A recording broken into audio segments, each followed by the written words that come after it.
జగన్ ధర్నాకు అఖిలేష్ యాదవ్ సపోర్ట్. హస్తినలో సరికొత్త చర్చ. ఆంధ్రప్రదేశ్ లో కూటమి ప్రభుత్వం కొలువుదీరినప్పటి నుంచి ప్రజాస్వామ్యం కూలి అవుతుందని, శాంతి భద్రతలు పూర్తిగా క్షీణించిపోయాయని, భయానక వాతావరణం నెలకొందని అంటూ వైసీపీ ఆరోపణలు చేస్తున్న సంగతి తెలిసిందే.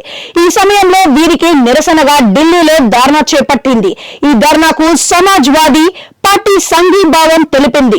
అవును, అటు ఎన్డీఏ కూటమికి ఇటు ఇండియా కూటమికి చెందిన వైసీపీ అధినేత ఏపీ మాజీ ముఖ్యమంత్రి వైఎస్ జగన్ ఢిల్లీలో చేపట్టిన ధర్నాకు ఎవరి మద్దతు లభిస్తుంది అనే చర్చ రాజకీయ వర్గాల్లో బలంగా జరిగింది.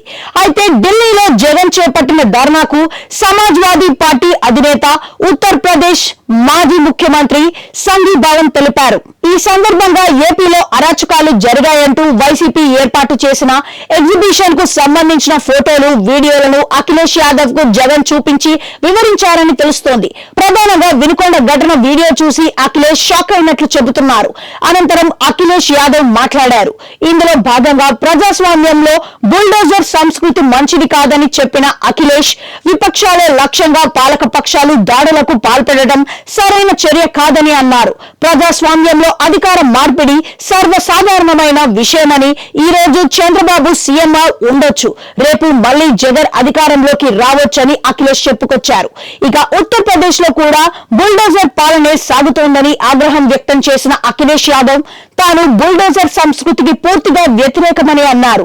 ఇదే సమయంలో ఏ పార్టీకి అయినా కార్యకర్తలే బలమని, వారిని కాపాడుకోవడానికి జగన్ పోరాటం చేస్తున్నారని తెలిపారు.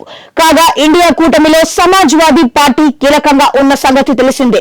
ప్రస్తుతం ఆ పార్టీకి లోక్సభలో 37, రాజ్యసభలో 3 ఎంపీలు ఉన్నారు.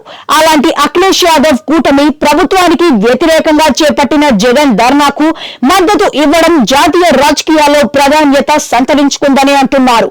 మరోపక్క వైసీపీ చేపట్టిన ధర్నాకు ఇండియన్ యూనియన్ ముస్లిం లీగ్ కూడా మద్దతు తెలిపింది. ఈ సందర్భంగా మీడియాతో మాట్లాడిన ఆ పార్టీ ఎంపీ వహాబ్, ప్రభుత్వ టెర్రరిజాన్ని సహించమని, వైసీపీ ఎంపీలతో కలిసి రాజకీయ టెర్రరిజంపై పోరాడతామని, ఈ విషయంలో జగన్ కు తమ సంపూర్ణ మద్దతు ఉంటుందని తెలిపారు.